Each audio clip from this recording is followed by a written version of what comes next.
राहुल ने कर दिया कमलनाथ को सीएम उम्मीदवार बनाने का ऐलान। कमलनाथ का विरोध करने वालों को राहुल ने दिखा दिया सख्त संदेश। एकजुट होकर लड़ें तो जीतेंगे, नहीं तो सरकार बनाना मुश्किल। मध्य प्रदेश विधानसभा चुनाव में कांग्रेस की ओर से कमलनाथ ही सीएम उम्मीदवार होंगे। दूसरे किसी भी नाम पर कांग्रेस हाईकमान विचार नहीं करेगा। आलाकमान ने कमलनाथ को फ्री हैंड दे दिया है। उन्हें चुनाव को लेकर फैसले करने का अधिकार दे दिया। चुनाव की तैयारियों में कोई कमी नहीं रहे, इसलिए तेजी से फैसले करने को भी कहा गया है। दिग्विजय सिंह तो लगातार दावा कर रहे थे कि कमलनाथ के नेतृत्व में ही चुनाव होगा, लेकिन दिग्विजय गुट के तमाम नेता उनकी ही बात का विरोध कर रहे थे। कांग्रेस के पूर्व प्रदेश अध्यक्ष अरुण यादव ने तो यहां तक कह दिया था कि कांग्रेस में उम्मीदवार का चयन कर चुनाव मैदान में उतरने की परंपरा ही नहीं रही। हमेशा चुनाव के बाद विधायक दल नेता का चुनाव करता है। इस बार भी ऐसा ही होगा। तो पूर्व नेता प्रतिपक्ष अजय सिंह ने भी अरुण यादव की बात का समर्थन कर दिया। दबाव इतना पड़ा कि कमलनाथ को भी आगे बढ़कर कहना पड़ा। उन्हें किसी पद की इच्छा नहीं है, वो सीएम उम्मीदवार भी नहीं है। लेकिन रायपुर में हुए कांग्रेस के अधिवेशन में साफ हो गया कि कांग्रेस कमलनाथ के नेतृत्व में ही विधानसभा चुनाव लड़ेगी।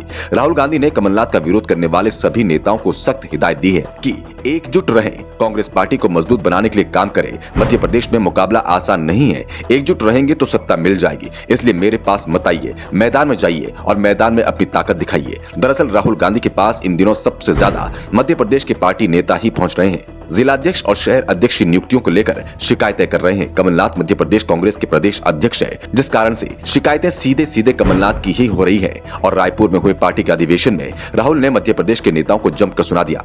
राहुल गांधी ने साफ कह दिया है कि बार बार आकर किसी की लॉबिंग ना करें, मुझे ये बिल्कुल पसंद नहीं है। मेरे पास लॉबिंग करने के लिए ना आए। राहुल गांधी ने कमलनाथ की शिकायत करने वालों को जमकर सुनाया, लेकिन कमलनाथ से अलग से 15 मिनट तक बात की। प्रदेश के राजनीतिक हालातों के बारे में चर्चा की। कमलनाथ ने इसके बारे में सोनिया गांधी से भी चर्चा की। इस चर्चा में विधानसभा चुनाव में टिकट वितरण, प्रदेश के राजनीतिक हालात, चुनाव घोषणा पत्र, आंतरिक सर्वे जैसे तमाम मुद्दों पर कमलनाथ से सवाल जवाब हुए।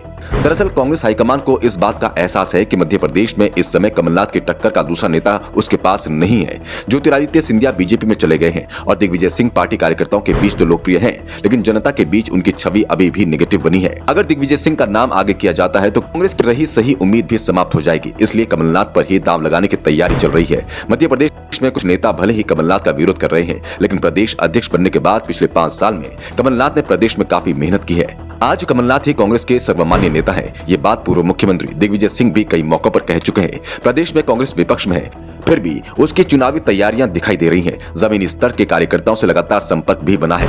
इसलिए कहा जा सकता है कि फिलहाल मध्य प्रदेश में कांग्रेस के अंदर कमलनाथ को चुनौती देने वाला कोई नेता नहीं बचा है। अरुण यादव और अजय सिंह कमलनाथ पर भले ही सवाल उठा रहे हैं, लेकिन ये दोनों ही लगातार चुनाव हारकर कमजोर पड़ चुके हैं। आज प्रदेश में कांग्रेस के अंदर तो कमलनाथ के लिए कोई चुनौती नहीं है। इसके साथ ही अब ये भी साफ हो चुका है कि कांग्रेस कमलनाथ की 15 महीने की सरकार के कामकाज को लेकर जनता के बीच जाएगी।